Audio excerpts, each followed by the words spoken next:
नमस्कार दोस्तों, political science के नेक्स्ट लेक्चर में आपका स्वागत है। पिछले लेक्चर में हमने डिस्कस किया था थ्योरी ऑफ स्टेट को। अब ये सारे टॉपिक्स हमें आने वाले कुछ दिनों में डिस्कस करने हैं। चलिए अब स्टार्ट करते हैं थ्योरी ऑफ पावर को।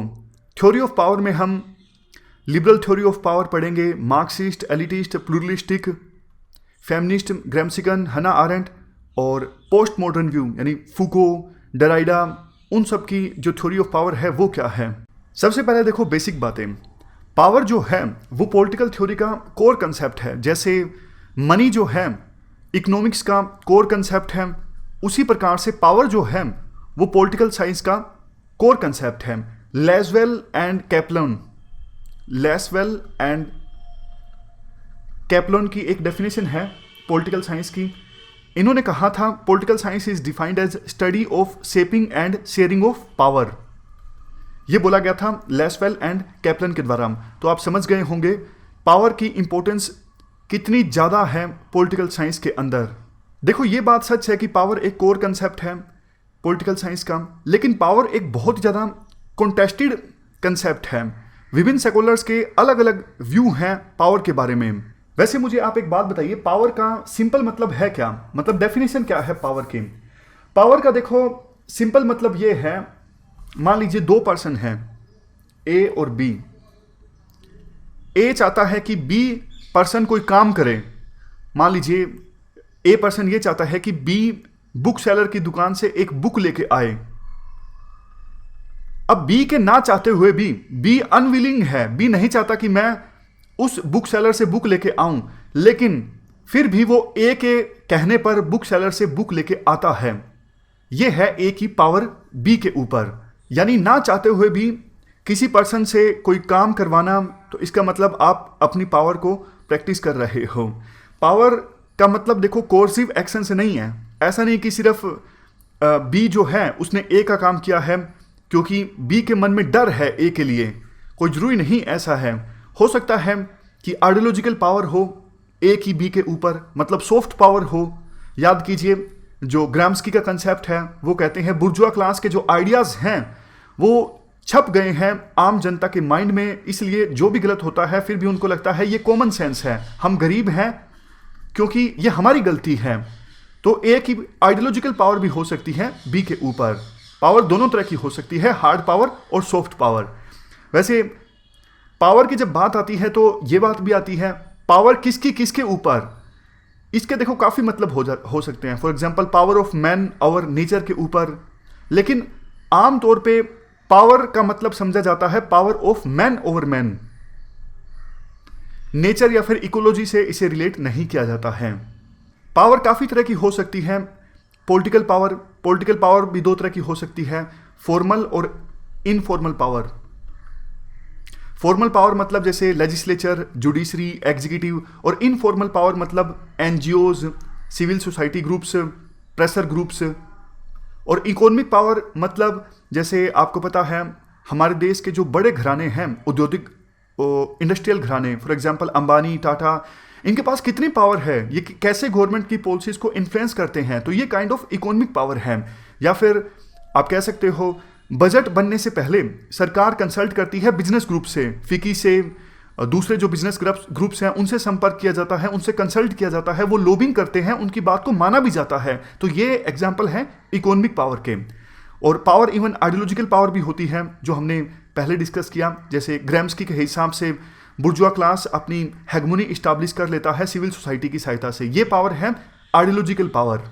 तो ये तो हमने वैसे ही बेसिक डिस्कस कर लिया। यूपीएससी इन सब के बारे में नहीं पूछती कि what is ideological power, what is political power. ये सब यूनिवर्सिटीज में पूछे जाते हैं। हम डिस्कस कर रहे थे पावर जो है वो बहुत ज़्यादा कॉन्टेस्टेड कंसेप्ट है। अलग अलग थिंकर्स का अलग अलग व्यू है पावर के बारे में। स्टीव लुक्स एक थिंकर हैं। इन्होंने देखो पावर की थ्योरी को 3 डायमेंशंस में समराइज किया है, पहली डायमेंशन, दूसरी डायमेंशन और तीसरी डायमेंशन।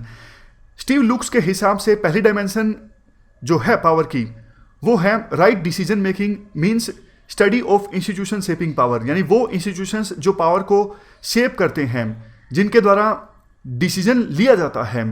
तो ये पहली डायमेंशन है पावर की। दूसरी डायमेंशन पावर की है पावर एज एजेंडा सेटिंग।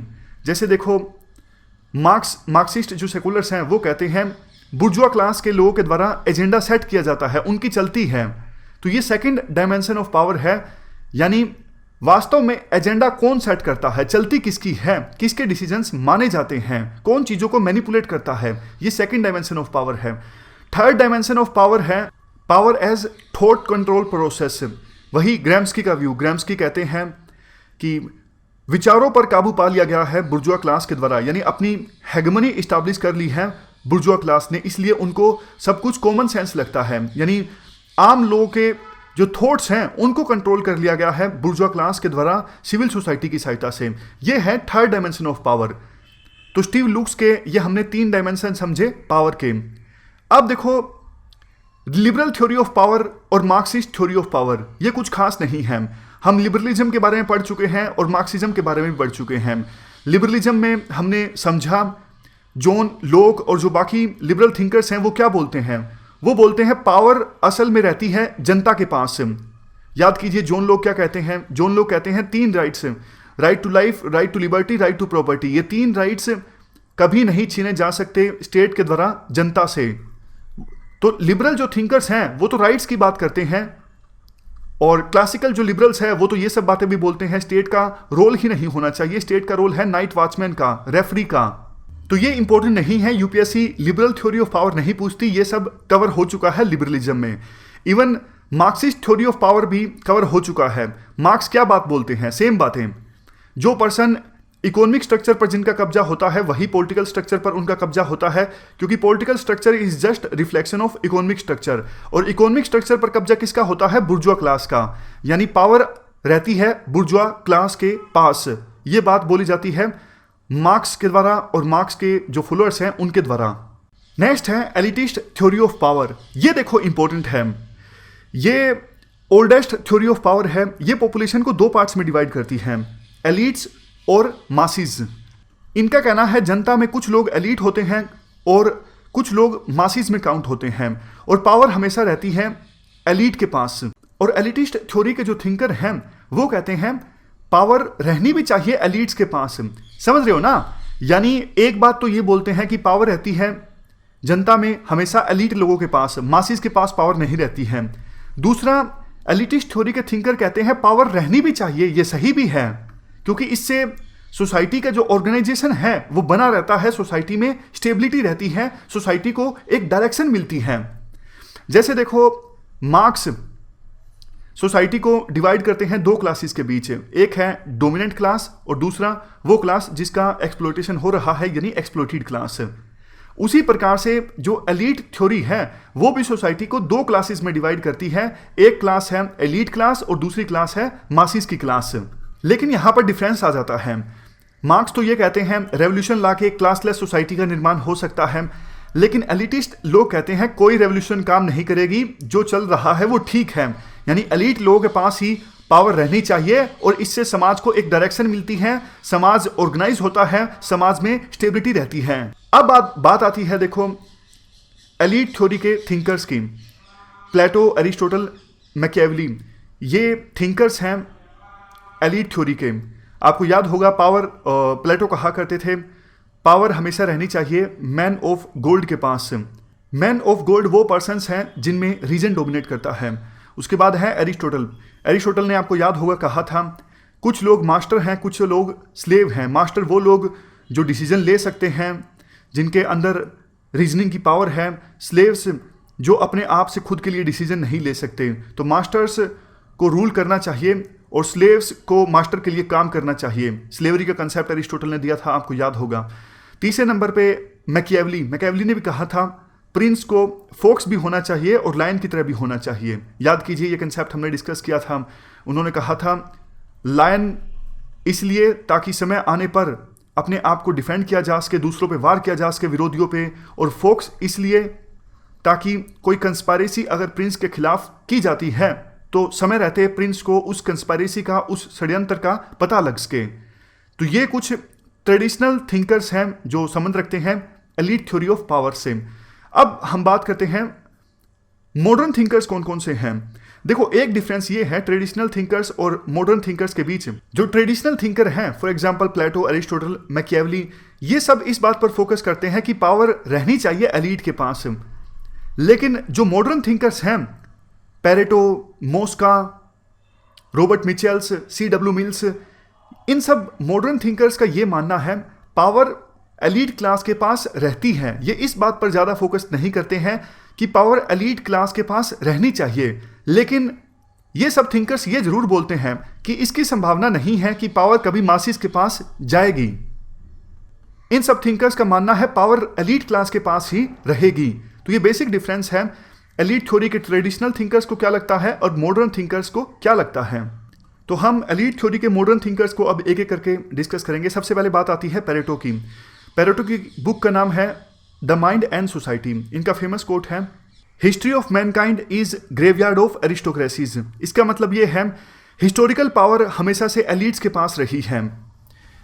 एक कंसेप्ट है सर्कुलेशन ऑफ एलीट्स का, काफी इंपॉर्टेंट कंसेप्ट है। देखो यहां पे है फोक्सिस यानी लोमड़ी, और यहां पे है लायन। फोक्सिस भी एलीट हैं और लायंस भी एलीट हैं। पावर देखो सर्कुलेट करती रहती है, फोक्सिस से जाती है लायन के पास, लायन से फिर से आती है फोक्सिस के पास। इस प्रकार से पावर हमेशा रोटेट करती रहती है। लेकिन मासिस के पास कभी पावर नहीं आती है। पेरेटो ये भी कहते हैं दो तरह के एलीट होते हैं, गवर्निंग एलीट और non governing elite. Governing elite मतलब वो एलीट जो अभी फिलहाल सत्ता में है, और नॉन गवर्निंग एलीट वो एलीट जो फिलहाल अपोजिशन में है और सत्ता में आने के लिए उनके द्वारा प्रयास किए जा रहे हैं। कांस्टेंट कंपटीशन चलता रहता है एलीट्स में सत्ता में आने के लिए, लेकिन जो मासिस हैं उनके पास कभी पावर पहुंचती ही नहीं है। तो इसलिए इनके द्वारा कंसेप्ट दिया गया था सर्कुलेशन ऑफ एलीट्स, यानी घूम घूम के एलीट्स जो हैं वो सत्ता में आते जाते हैं। अभी लायन तो आगे फोक्स, अभी फोक्स तो आगे लायन। इस प्रकार से पावर जो है एलीट्स के हाथों में घूमती रहती है। पेरेटो ये भी बोलते हैं स्टेटस को मेंटेन करने के लिए लायन बिल्कुल सूटेबल हैं, और वो लोग जो फोक्सिस की तरह हैं वो क्राइसिस के समय काफ़ी एक्टिव हो जाते हैं, क्योंकि वो काफ़ी ज़्यादा धूर्त किस्म के होते हैं, काफ़ी चालाकी भरी होती हैं उनके अंदर। तो इस वजह से चेंज जब होता है यानी क्राइसिस जब आते हैं तो ऐसी सिचुएशन में अपने आप को अडॉप्ट करने के लिए फोक्सिस जो हैं वो ज़्यादा सूटेबल हैं। तो समझ गए आप कंसेप्ट पेरेटो का। इनका बस एसेंस ये निकलता है पावर जो है वो क्लोज लूप में घूमती रहती है। ये डेमोक्रेटिक कंट्रीज का एग्जाम्पल भी देते हैं। पॉलिटिकल पार्टीज जो हैं वो एलीट्स हैं और पावर लाई करती है पॉलिटिकल पार्टीज के लीडर्स के हाथों में, यानी सत्ता हमेशा रहती है पॉलिटिकल पार्टीज के लीडर के हाथों में। आपको पता है डेमोक्रेटिक सोसाइटीज़ में काफ़ी बार होता है कि कोई लीडर है, उनके बच्चे सत्ता में आते हैं, फिर उनके बच्चे सत्ता में आते हैं। तो इस प्रकार से पावर जो है वो एलीट के हाथों में ही घूमती रहती है। आगे एलीट थ्योरी के नेक्स्ट थिंकर हैं मोस्का। ये इटली के थिंकर हैं। इनकी बुक का नाम है द रूलिंग क्लास। बुक का नाम देखो बहुत इंपॉर्टेंट है। पेरेटो की बुक का क्या नाम था? The mind and society. Mosca की बुक का नाम क्या है? The ruling class. इन्होंने देखो अपनी बुक में वही बात बोली। इन्होंने कहा पॉपुलेशन जो है दो पार्ट्स में डिवाइडेड होती है, एक रूलर और दूसरा रूल्ड, या फिर एक एलीट और दूसरा मासिस। इन्होंने कहा जो माइनॉरिटी लोग हैं यानी जो एलीट लोग हैं इनके हाथों में ही वेल्थ कॉन्सेंट्रेटेड होती है, पावर कॉन्सेंट्रेटेड होती है, प्रेस्टीज कॉन्सेंट्रेटेड होती है। मोस्का के द्वारा बोला जाता है पॉलिटिकल पार्टीज जो हैं वो न्यू एलीट हैं। देखो थोड़ा सा डिफरेंस है पेरेटो के व्यू में और मोस्का के व्यू में।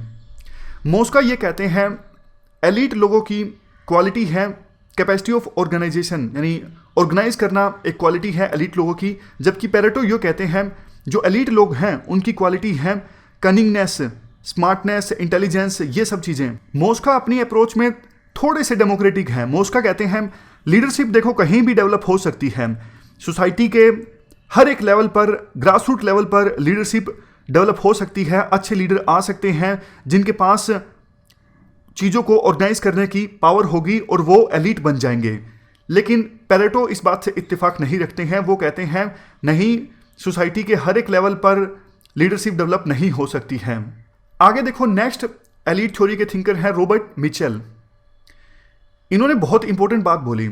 इन्होंने सोशलिस्ट पार्टीज को भी एनालाइज किया, लिबरल पार्टीज को, पॉलिटिकल पार्टीज को भी एनालाइज किया। इन्होंने अपने एनालिसिस में एक बात पाई कि कोई भी पॉलिटिकल पार्टी हो, किसी भी आइडियोलॉजी पर आधारित हो, असल में पावर होती है कुछ ही एलीट लोगों के पास। समझ गए? फिर से बोलता हूं, इन्होंने लिबरल पॉलिटिकल पार्टीज को एनालाइज किया, सोशलिस्ट पॉलिटिकल पार्टीज को एनालाइज किया। आखिर में इन्होंने निष्कर्ष निकाला कि कोई भी पॉलिटिकल पार्टी हो, किसी भी आइडियोलॉजी पर आधारित हो, आखिर में कुछ ही लोगों के पास पावर कॉन्सेंट्रेटेड होती है और वो लोग होते हैं एलीट लोग। इन्होंने काफ़ी फेमस बात बोली थी, आयरन लॉ ऑफ ओलिगार्की। मैं इनके कंसेप्ट को थोड़ा सा बताता हूं। इन्होंने देखो ये कहा था, कोई ऑर्गेनाइजेशन शुरू में डेमोक्रेटिक हो सकती है, लेकिन उस ऑर्गेनाइजेशन में कुछ लोग ऐसे जरूर होंगे जो कि जिनके पास बोलने की अच्छी पावर होगी, डेमोगोग होंगे, ओरेटरी स्किल्स अच्छी होंगी, चीज़ों को ऑर्गेनाइज करने की पावर उनके पास अच्छी होगी, क्विक डिसीजन लेने की पावर उनके पास अच्छी होगी। तो शुरुआत में कोई ऑर्गेनाइजेशन कितनी भी डेमोक्रेटिक हो, लेकिन धीरे धीरे पावर्स जो हैं वो कुछ ही लोगों के पास कॉन्सेंट्रेटेड हो जाती हैं, उन लोगों के पास जिनके जो चीज़ों को अच्छे से मैनिपुलेट कर पाते हैं। आप आम आदमी पार्टी का एग्जांपल ले सकते हो।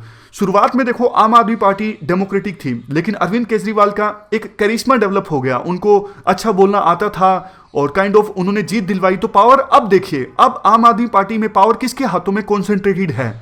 तो रॉबर्ट मिचेल ने बोला था हर एक ऑर्गेनाइजेशन के साथ ऐसा ही होता है, शुरुआत में चाहे कितनी डेमोक्रेटिक हो, लेकिन अंत में कुछ ही लोगों के पास पावर कॉन्सेंट्रेटेड हो जाएगी, क्योंकि ऐसे लोगों के पास कुछ ऐसी क्वालिटीज होती हैं, पावर अपने आप उनके हाथों में कॉन्सेंट्रेट हो जाती है। क्योंकि ज्यादातर जो लोग होते हैं उनके अंदर डिसीजन लेने की पावर नहीं होती है, वो अपने लीडर्स की तरफ देखते हैं डिसीजन लेने के लिए। क्योंकि सॉरी, मैन का जो नेचर है वो स्लेविश है। ज्यादातर मैन अपने लिए डिसीजन नहीं ले पाते, वो दूसरों की तरफ देखते हैं और जिनकी तरफ देखते हैं वो अपने हाथों में पावर कॉन्सेंट्रेट कर लेते हैं। तो ये है रॉबर्ट मिचेल का व्यू। एलिटिस्ट थ्योरी के हमारे नेक्स्ट थिंकर हैं C.W. मिल्स, यानी C. Right mills. इन्होंने देखो कंसेप्ट दिया पावर एलीट का। इन्होंने यूएसए में डेमोक्रेसी को एनालाइज किया और अपनी स्टडी में पाया कि वास्तव में पावर रहती है पावर एलीट्स के पास। पावर एलीट कौन है C.W. मिल्स के हिसाब से? C.W. मिल्स कहते हैं, इन्होंने इनकी जो स्टडी थी वो यूएस पे फोकस थी। ये कहते हैं पॉलिटिशियंस सबसे नंबर 1 पे, दूसरे नंबर पे टॉप मिलिट्री ऑफिशियल्स, यहाँ पे आप स्लाइड देख लीजिए, फेडरल पॉलिटिशियंस, उसके बाद टॉप मिलिट्री ऑफिशियल्स और तीसरे नंबर पे बिग कॉर्पोरेट हाउसेज। इन 3 सेक्शंस के पास पावर रहती है हमेशा, और ये जो 3 सेक्शंस हैं ये पावर एलीट हैं। ये 3 सेक्शंस एक दूसरे की मदद भी करते हैं पावर को मेंटेन करने में। इनको आप एनालाइज करोगे तो इनका सोशल ओरिजिन भी सेम मिलेगा। C.W. मिल्स इवन एग्जाम्पल भी देते हैं, पावर एलीट्स के द्वारा डिसीजन लिया गया था हिरोशिमा और नागासाकी पे न्यूक्लियर बॉम्ब गिराने का। मासिस का लिमिटेड कंट्रोल रहता है डिसीजन मेकिंग प्रोसेस में, ज़्यादातर डिसीजन इन्हीं के द्वारा लिए जाते हैं पावर एलीट्स के द्वारा। लेकिन C.W. मिल्स ये भी मानते हैं कि हमेशा से पावर इन पावर एलीट्स के पास नहीं रही है। शुरुआत में पावर थी छोटी छोटी एसोसिएशंस के पास, लोकल पॉलिटिशियंस के पास, लेकिन यूएसए में जब सिविल वार हुआ, या फिर आप कह सकते हो ग्लोबल पॉलिटिक्स में यूएसए का रोल बढ़ा, तब ये 3 पावर एलीट इमर्ज होके आए, federal politicians, top military officials और बिग कॉर्पोरेट हाउसेस। अभी लेकिन पावर जो है वो इन्हीं के पास है। अगर आप C.W. मिल्स के कंसेप्ट को इंडिया में अप्लाई करोगे तो आप बताओ इंडिया में पावर एलीट कौन है? इंडिया में पावर एलीट है कास्ट एसोसिएशन या फिर रिलीजियस एसोसिएशन। पाकिस्तान में बताओ, पाकिस्तान में पावर एलीट कौन है? पाकिस्तान में पावर एलीट है पाकिस्तान की आर्मी। तो C.W. मिल्स का कहने का मतलब ये था, हर एक सोसाइटी में कुछ की इंस्टीट्यूशंस यानी इंपॉर्टेंट इंस्टीट्यूशंस या फिर पर्सन्स जो टॉप पोजीशन पे हैं की इंस्टीट्यूशंस में, वो लोग हैं पावर एलीट। तो ये हमने जाना C.W. मिल्स के पावर एलीट के कंसेप्ट को। अब देखो एलीट थ्योरी हमारी पूरी हो चुकी है। अब हमारी नेक्स्ट थ्योरी ऑफ पावर है pluralist theory of power. Simple आप समझने की कोशिश कीजिएगा। देखो एलीट थ्योरी क्या बोलते हैं?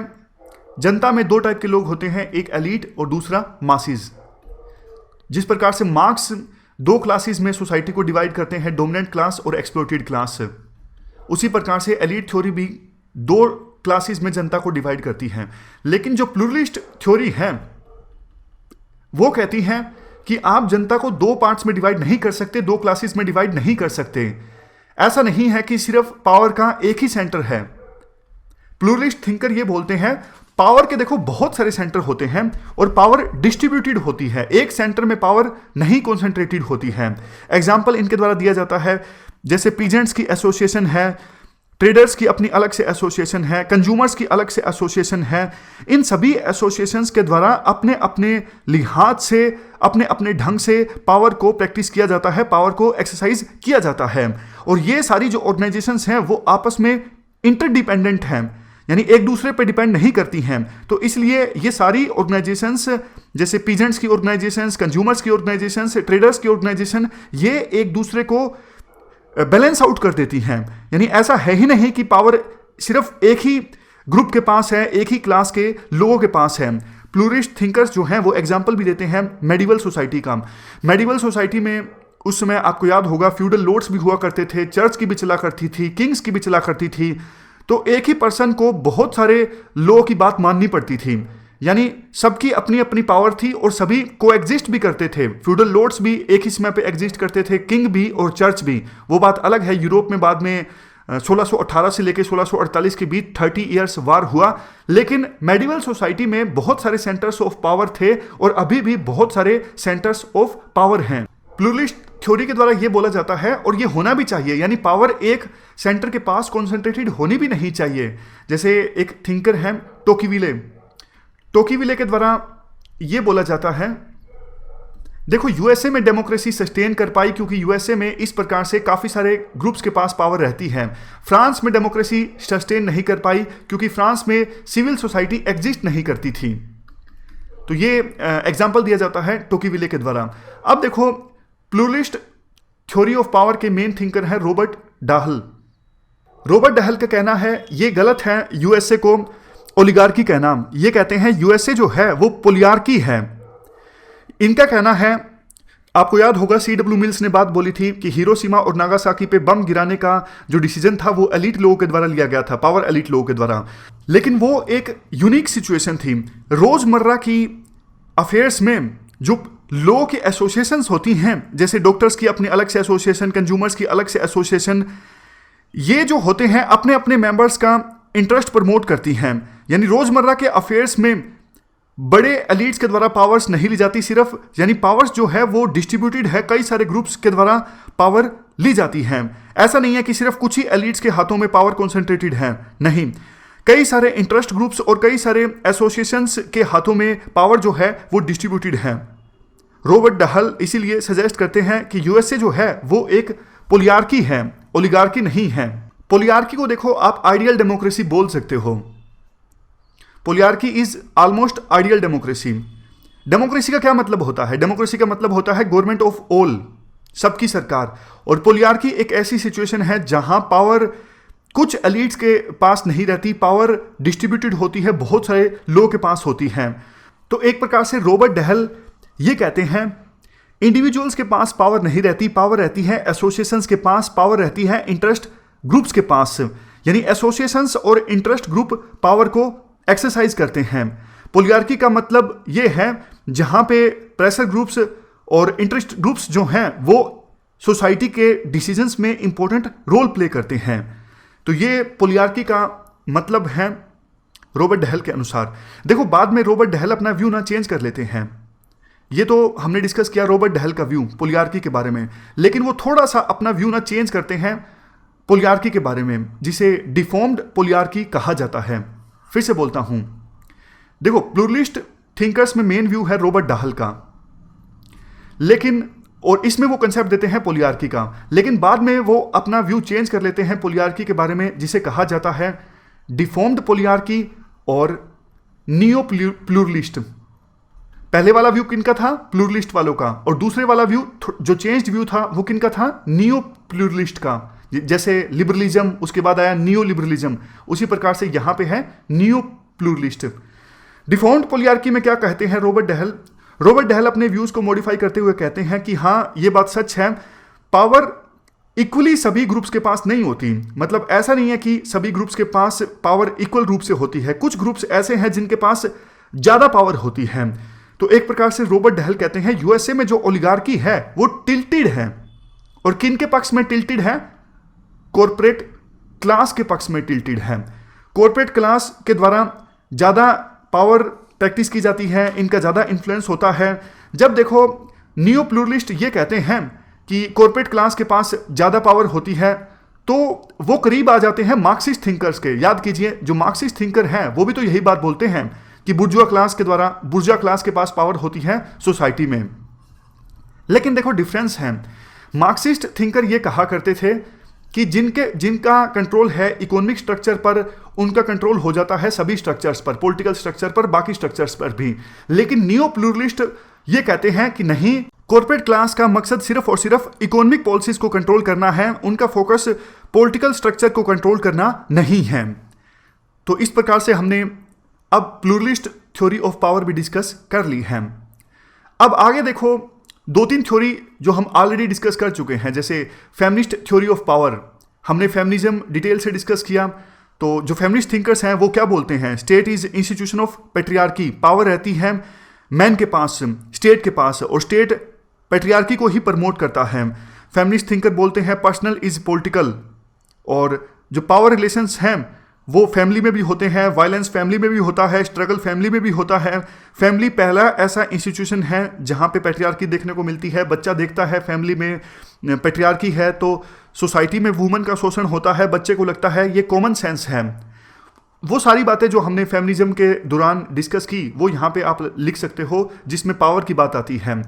फेमिनिस्ट थिंकर्स देखो ये भी बोलते हैं कि सोसाइटी में मेल ओरिजिन्स को ज़्यादा तवज्जो दी जाती है, और जो सोशलिस्ट फेमिनिस्ट हैं वो तो कैपिटलिज्म को जोड़ देते हैं पावर से। वो कहते हैं कैपिटलिज्म में क्या होता है, घर में भी वुमन को दबाया जाता है, घर में महिलाएं काम करती हैं, उनको पैसा नहीं मिलता, और बाहर भी अगर महिलाएं काम करती हैं तो उनको काफ़ी कम वेजेस मिलते हैं। फेमिनिस्ट सेकुलर्स के हिसाब से मैरिज जो है वो एक प्रकार से लेबर कॉन्ट्रैक्ट है।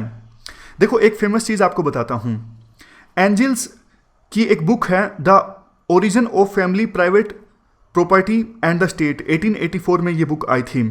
इस बुक में एंजल्स के द्वारा ये लिखा जाता है, देखो पुराने समय में क्या होता था, बिल्कुल पुराने समय में, आदि मानवों के समय में मैरिज का इंस्टीट्यूशन जब नहीं आया था, तो उस समय बच्चे की जो पहचान होती थी वो मदर से होती थी। यानी मदर कौन है उससे बच्चे की पहचान होती थी, जब मैरिज का इंस्टीट्यूशन आया ही नहीं था।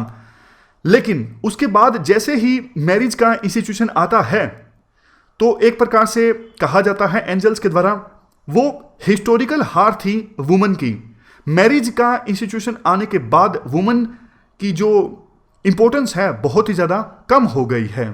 तो ये सारी बातें आप लिख सकते हो फेमिनिस्ट थ्योरी ऑफ पावर में, इंपॉर्टेंट नहीं है। उसके बाद है देखो ग्रैम्स्की थ्योरी ऑफ पावर। ग्रैम्स्की की थ्योरी ऑफ पावर क्या है हम ऑलरेडी डिस्कस कर चुके हैं जब हमने ग्रैम्स्की को डिस्कस किया। उनका हेगमनी का कंसेप्ट क्या है और आइडियोलॉजिकल पावर का कंसेप्ट क्या है, ये हम डिस्कस कर चुके हैं ग्रैम्स्की में। हना अरेंट जब हमने डिस्कस किया था तो आपको याद होगा पावर का एक स्पेशल हमने टॉपिक डिस्कस किया था, हना अरेंट व्यू ऑन पावर। उस समय हमने डिस्कस किया था कि जब लोग इकट्ठा होकर एक्ट करते हैं तो पावर अपने आप आ जाती है। पावर इंडिविजुअल के पास नहीं होती, पावर होती है सिविल सोसाइटी के पास जब लोग कंसर्टेड मैनर में एक्ट करते हैं। तो ये भी आप वहीं से रिवाइज कीजिए जब हमने हना अरेंट को डिस्कस किया था। नेक्स्ट व्यू है थ्योरी ऑफ पावर का post modernist theory of power. Foucault और इन सब को हमने डिस्कस किया था पोस्ट मॉडर्निज्म में। फूको की पावर के बारे में जो थ्योरी है, इस थ्योरी को post modernist theory of power के नाम से जाना जाता है और even post structuralist theory of power के नाम से भी जाना जाता है। इवन कुछ लोग फूको थ्योरी ऑफ पावर को सोशियोलॉजिकल या फिर प्लूरलिस्टिक व्यू ऑफ पावर भी कहते हैं। देखो हमने कल जो भी थ्योरीज ऑफ पावर डिस्कस की थी, ऑलमोस्ट सभी थ्योरीज ऑफ पावर इस बात पर फोकस कर रही थी कि किसके पास पावर है। मार्क्स कहते हैं बुर्जुआ क्लास के पावर है, बुर्जुआ क्लास के पास पावर है। एलीट थ्योरी ऑफ पावर कहती है एलीट लोगों के पास पावर है, रूलिंग क्लास के पास पावर है। लेकिन फूको इस बात पर फोकस नहीं करते हैं कि किस इंस्टीट्यूशन के पास पावर है। फूको इस बात पर फोकस करते हैं कि सोसाइटी के द्वारा पावर को किस प्रकार से प्रैक्टिस किया जाता है, तो उनका जो व्यू है पावर के बारे में उसे माइक्रो व्यू ऑफ पावर भी कहा जाता है। फूको की थ्योरी ऑफ पावर को समझने से पहले हमें कुछ कंसेप्ट्स को समझना होगा। सबसे पहले डिस्कोर्स क्या है, दूसरे नंबर पे डिसिप्लिनरी पावर, तीसरे नंबर पे गवर्नमेंटलिटी और चौथे नंबर पे बायो पावर। देखो, फूको की जो मेथोडोलॉजी है पावर के एनालिसिस के लिए, उसे फूको के द्वारा कहा जाता है आर्कियोलॉजी या फिर जेन्योलॉजी। हम फूको की थ्योरी ऑफ पावर को समझ सकते हैं। फूको के दो काम हैं। एक तो देखो पब्लिश हुआ था 1979 में, discipline and punish the birth of the prison. Foucault का ये काम पब्लिश हुआ था 1979 में। और फूको का दूसरा काम है हिस्ट्री ऑफ सेक्सुअलिटी, ये पब्लिश हुआ था 1980 में। फूको के इन दो वर्क्स से हम फूको की पावर थ्योरी को समझ सकते हैं। फूको की दो फेमस स्टेटमेंट्स हैं पावर के बारे में। पहली स्टेटमेंट है पावर इज एवरीवेयर। वो बोलते हैं power is present through out the societies like network of blood capillaries. जैसे हमारे शरीर में ब्लड की कैपिलरीज हैं, उसी प्रकार से पावर भी सोसाइटी में बहुत जगह मौजूद है, फैली हुई है। पावर बहुत ज़्यादा डिस्ट्रीब्यूटेड है। जैसे ब्लड की कैपिलरीज हमारी बॉडी में फैली हुई है, वैसे ही सोसाइटी में पावर फैली हुई है। दूसरी स्टेटमेंट फूको की जो फेमस है वो है नॉलेज इज पावर। यूपीएससी सीधा सीधा क्वेश्चन पूछ लेती है। क्वेश्चन इस प्रकार से होगा पावर इज एवरीवेयर और कोट अनकोट दिया होगा फूको, एक्सप्लेन कीजिए। तो इस स्टेटमेंट के जवाब में हमें फूको की पावर थ्योरी को एक्सप्लेन करना होगा, लेकिन विभिन्न पर्सपेक्टिव्स को थोड़ा बहुत ऐड भी करके। देखो, कन्वेंशनल व्यू जो है पावर का, वो ये कहता है पावर स्टेट के पास है, पावर किंग के पास है, स्टेट सोवरिन है या फिर किंग सोवरिन है। इस प्रकार की बातें विभिन्न थ्योरीज ऑफ पावर के द्वारा बोली गई हैं। ये कन्वेंशनल व्यू है पावर का। कन्वेंशनल व्यू ये भी कहता है पावर की एप्लीकेशन देखी जाती है टॉप से बॉटम। जैसे किंग है, किंग के पास पावर है, फिर उसके बाद ज़्यादा पावर किंग के दरबारियों के पास है, फिर नीचे वाले पर्सनल के पास है, फिर नीचे वाले पर्सनल के पास है। आम जनता के पास पावर नहीं है। कन्वेंशनल व्यू पावर का ये कहता है। और कन्वेंशनल व्यू पावर का ये भी कहता है पावर कोर्सिव है, यानी डर की सहायता से, फोर्स की सहायता से किसी को डरा के आप दूसरे पर्सन से काम करवा सकते हो, अगर वो पर्सन चाहता भी है ना भी चाहता है। लेकिन फूको ने कुछ अलग तरह का व्यू रखा पावर के बारे में। जैसा हमने डिस्कस किया, ये कहते हैं पावर तो हर एक जगह पे है, किसी एक इंस्टीट्यूशन के पास पावर नहीं है। पावर सोसाइटी में फ्लो कर रही है डिस्कोर्सेस की फॉर्म में। डिस्कोर्स क्या है हमने पहले डिस्कस किया था, आपको याद होगा जब हमने पोस्ट मॉडर्निज्म के बारे में डिस्कस किया था। फिर से डिस्कस करेंगे डिस्कोर्स का क्या मतलब है। फूको ये भी कहते हैं पावर की एप्लीकेशन सिर्फ टॉप टू बॉटम नहीं है।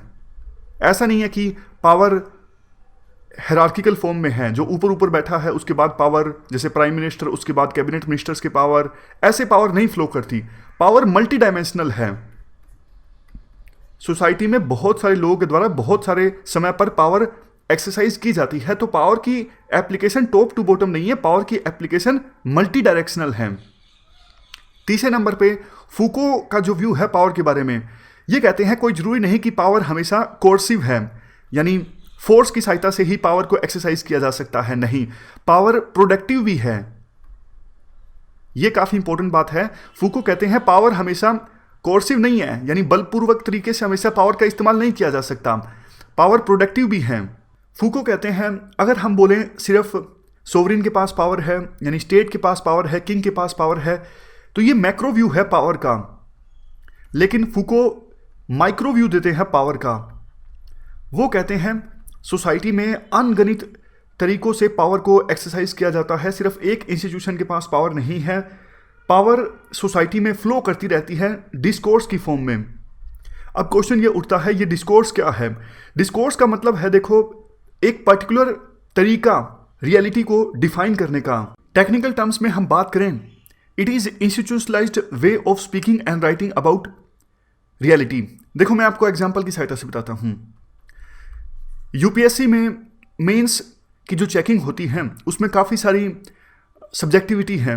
कई बार किसी ऑप्शनल के मार्क्स कम आ जाते हैं, कई बार किसी ऑप्शनल के मार्क्स ज़्यादा आ जाते हैं।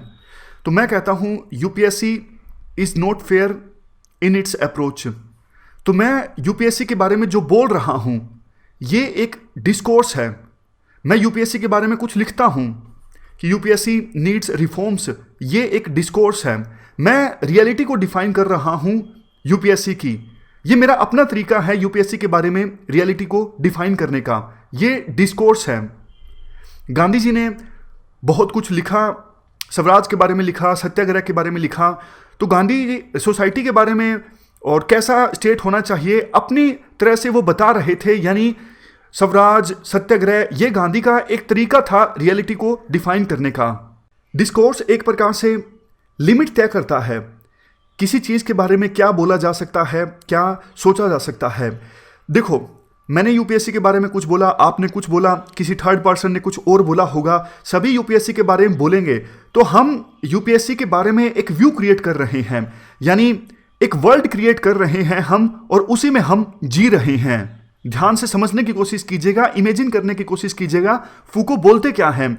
ये बोलते हैं डिस्कोर्स एक तरीका है रियलिटी को डिफाइन करने का। मैंने यूपीएससी के बारे में रियलिटी को डिफाइन किया, आपने भी किया, किसी थर्ड पर्सन ने किया। तो हर कोई जो यूपीएससी से संबंधित है वो यूपीएससी के बारे में रियलिटी को डिफाइन करता गया, यानी एक वर्ल्ड बन गया, उसी वर्ल्ड के अंदर हम जी रहे हैं। अब देखो, डिस्कोर्स तो कोई भी क्रिएट कर सकता है। ऐसा तो है नहीं कि यूपीएससी के बारे में सिर्फ राजा बोल सकता है या फिर कोई सुप्रीम अथॉरिटी बोल सकती है। नहीं, आप भी बोल सकते हो, मैं बोल सकता हूं, कोई भी बोल सकता है यूपीएससी के बारे में। और जो यूपीएससी के बारे में बोल रहा है वो रियलिटी को क्रिएट कर रहा है, वो डिस्कोर्स क्रिएट कर रहा है। फूको कहते हैं ये कहना गलत है कि सिर्फ किंग सोवरिन है और किंग जनता के ऊपर पावर एक्सरसाइज करता है और बाकी कोई किंग के ऊपर पावर एक्सरसाइज नहीं करता। ध्यान से सुनिएगा, फूको बोलते हैं इवन किंग जो है वो खुद ही डिस्कोर्सेस का एक प्रोडक्ट है। देखो, किंग को आइडेंटिटी कौन देता है? किंग को आइडेंटिटी देती है जनता। जनता किंग के बारे में यानी राजा के बारे में विभिन्न प्रकार की बातें बोलती हैं। यानी किंग के बारे में रियलिटी को डिफाइन करने के लिए जनता के द्वारा बहुत कुछ बोला जाता है, यानी किंग के बारे में डिस्कोर्स क्रिएट किया जाता है। और इसी से तो किंग की आइडेंटिटी बनती है। यानी पावर का जो प्रैक्टिस है वो यूनिडायरेक्शनल नहीं है। ऐसा नहीं है कि किंग पावर को एक्सरसाइज कर रहा है टॉप टू बॉटम, नहीं। हम सब किंग के बारे में रियलिटी को डिफाइन कर रहे हैं, किंग के बारे में डिस्कोर्स क्रिएट कर रहे हैं। तो पावर मल्टी डायरेक्शनल है, पावर हर एक जगह है। पावर कहीं से भी आती है, सब जगह से आती है और सब जगह जाती है। पावर कोई जरूरी नहीं कि कोर्सिव है, पावर प्रोडक्टिव है। पावर रियलिटी को प्रोड्यूस करती है, पावर आइडेंटिटी को प्रोड्यूस करती है। आगे आप ध्यान से सुनिएगा, फूको और भी इंटरेस्टिंग बातें करते हैं पावर के बारे में। फूको कहते हैं देखो, मैन सिर्फ एक साइट नहीं है। जैसे जो कन्वेंशनल व्यू था पावर का, वो बोलते हैं पावर जो है मैन के ऊपर एक्सरसाइज की जाती है, यानी किंग के द्वारा जनता के ऊपर पावर एक्सरसाइज की जाती है। एलीट लोगों के द्वारा यानी रूलिंग क्लास के द्वारा मासिस के ऊपर पावर को एक्सरसाइज किया जाता है, नहीं। फूको कहते हैं पावर देखो ऑपरेट होती है सोसाइटी में हर एक जगह पर, हर एक समय। इवन बॉडी के जो मोस्ट इंटीमेट पार्ट्स हैं उनमें भी पावर ऑपरेट होती है। पावर सोशल इंस्टीट्यूशंस में भी ऑपरेट होती है, रूटीन में। देखो, सिंपल कंसेप्ट है। फूको कहते हैं ये एक ग्रिड है पावर का, ये पावर का एक ग्रिड है। पावर हर एक जगह पे है, पावर मल्टीपल डायरेक्शनल में है और हम उस ग्रिड के बीच में हैं। समझ गए? ये फूको का व्यू है पावर के बारे में। पावर एक ग्रिड की तरह है और हम उस ग्रिड के बीचों बीच हैं। और इसी प्रकार से जो पावर है वो मल्टी डायरेक्शनल है, यानी हर एक डायरेक्शन में है। फूको ये भी कहते हैं पावर एक स्ट्रेटजी है, पावर एक टेक्निक है। और जहां पर भी देखो पावर है वहां पे रेसिस्टेंस का स्कोप है। मतलब रेसिस्टेंस जहां पर है इसका मतलब पावर वहां पर है ही। हम ये नहीं कह सकते कि पावर सिर्फ एजेंट के पास है, बल्कि पावर के अंदर ही एजेंट है। अगर देखो, हम अभी तक हमने जो कुछ समझा उसे हम समराइज करें फूको के पावर के कंसेप्ट के बारे में, तो कुछ मुख्य बातें जो निकल के आती हैं वो इस प्रकार से हैं। पावर का कोई फिक्स सोर्स नहीं है, पावर्स हर एक जगह से आती है और सोसाइटी में हर एक जगह जाती है। किसकी फॉर्म में? डिस्कोर्स की फॉर्म में।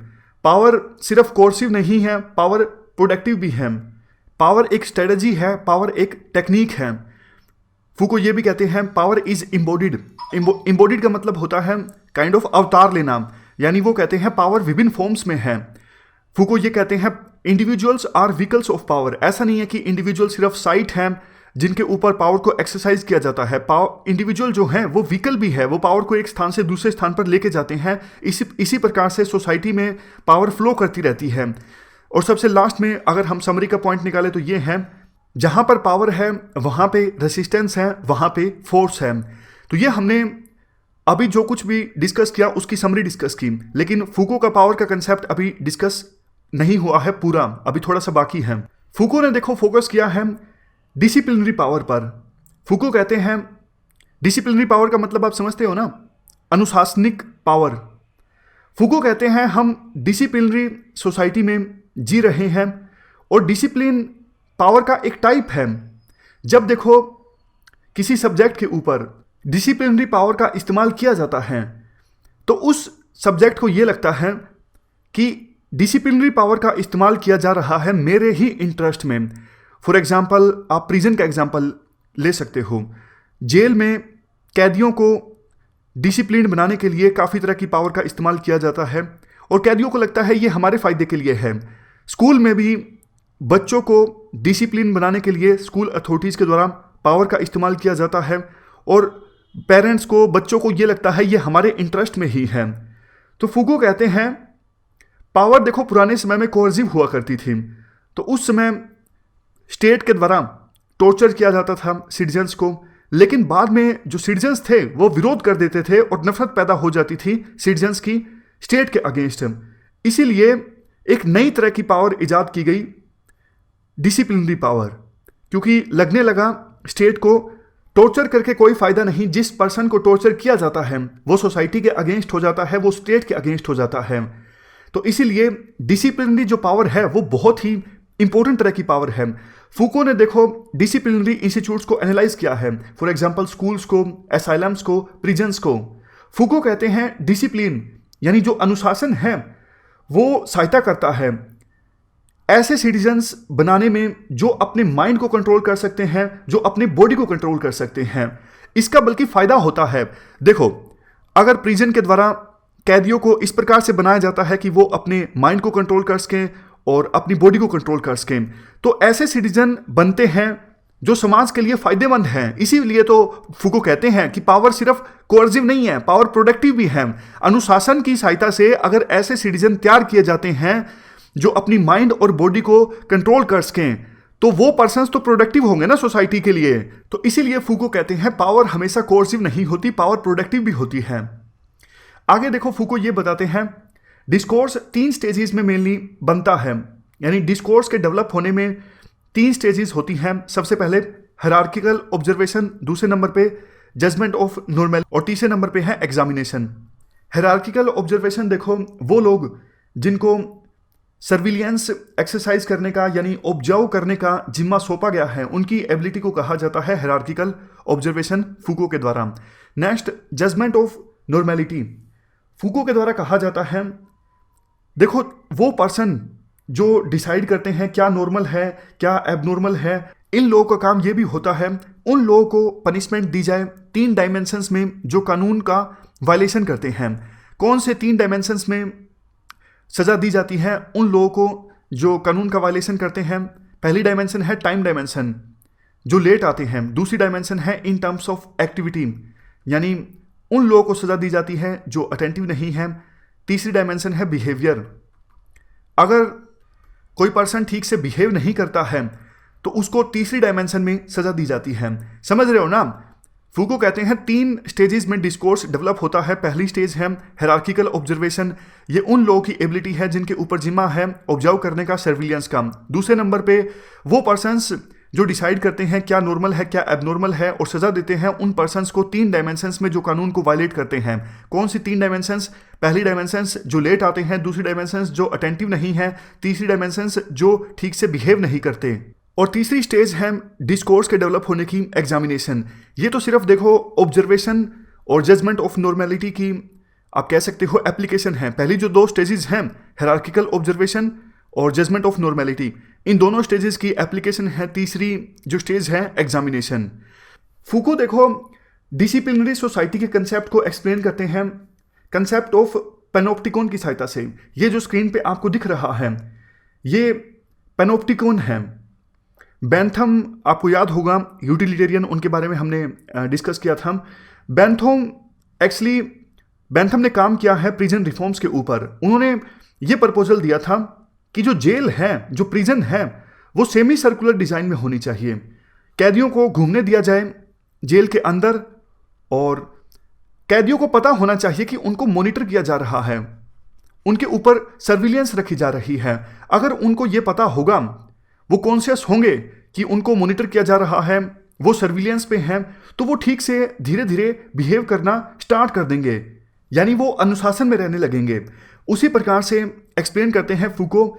देखो, जब कोई इंडिविजुअल समाज में बाहर निकलता है तो उसे हमेशा वो कॉन्शियस रहता है, उसे लगता है कि कोई ना कोई उसे देख रहा है, कोई ना कोई उसे ऑब्जर्व कर रहा है। तो इसलिए इंडिविजुअल जब सोसाइटी में बाहर निकलता है तो वो अपने बॉडी और अपने माइंड को कंट्रोल करता है। और फूको के द्वारा कहा जाता है ये सब जो चीजें हैं वो है बायो पावर। समझ गए? अगर यूपीएससी पूछे बायो पावर क्या है फूको के हिसाब से, तो आप ये पैनोप्टिकॉन यानी सेमी सर्कुलर प्रिजन की सहायता से ये कंसेप्ट एक्सप्लेन कर सकते हो। बेंथम ने कहा था कि जो जेल है वो सेमी सर्कुलर होनी चाहिए और पता होना चाहिए कैदी को कि उसको ऑब्जर्व किया जा रहा है।